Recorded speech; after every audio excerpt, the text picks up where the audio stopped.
Alright, so Miguel is absolutely him. Latest chapter for Jujutsu Kaisen's out, so let's go ahead and talk about it because this was a pretty crazy chapter and I think it's something a lot of us were looking for. Like I had mentioned earlier today, what we were all missing was Jump Kaisen, and we finally got it. We opened up the entire chapter with a flashback with Yuta trying to convince Miguel to join the battle and battle Sukuna after Gojo loses. Considering all the plans they've been making so far is about Gojo losing, it really goes to show they didn't have much confidence in him, but that's another point. They continue to talk, and of course they eventually convince Miguel that he needs to join the battle.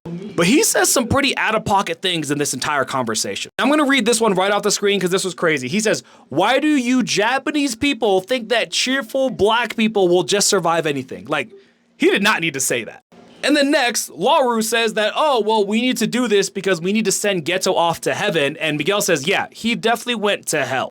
Like, this man was on one. We cut back to the present day, and Lauru and Miguel are able to tell that Sukuna's RCT output is still down and he can't open up his domain expansion. How they're able to tell that, just by looking at him, I don't know. Now, Lauru's curse technique is then revealed as he's actually able to throw out and project a large hand, and this is actually what grabbed up Kusakabe. Now, this large hand doesn't really seem to do much against Sukuna. It does grab him and pin him up against the wall, but it does pretty much no damage. And then Miguel goes in for an attack, and this is probably the craziest part of the entire chapter. While Miguel's going in and approaching Sukuna, Sukuna throws out a ton of dismantles, and Miguel dodges every single one of them.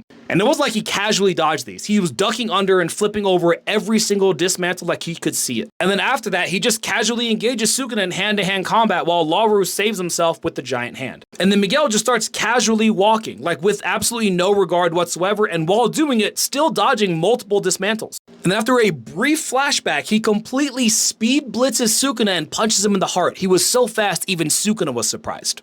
And after Miguel lands a blow, Choso's revealed to be okay. Choso attempts to use a piercing blood, but it doesn't do anything to Sukuna, and Sukuna throws another dismantle at Choso.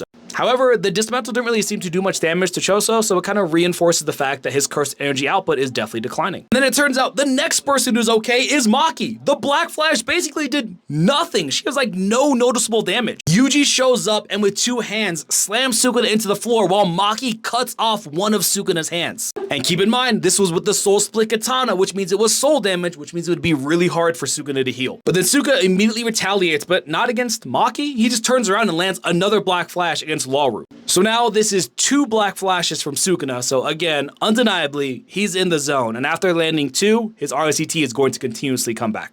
This was a much better chapter than the previous chapter because it wasn't just reusing the Sukuna cycle in a way that was getting stale. This was the Jump Kaisen that we've all been wanting. However, it was stated that Akutami is sick, so he might be on break next week. But for me, I enjoyed this chapter. Let me know what you guys think.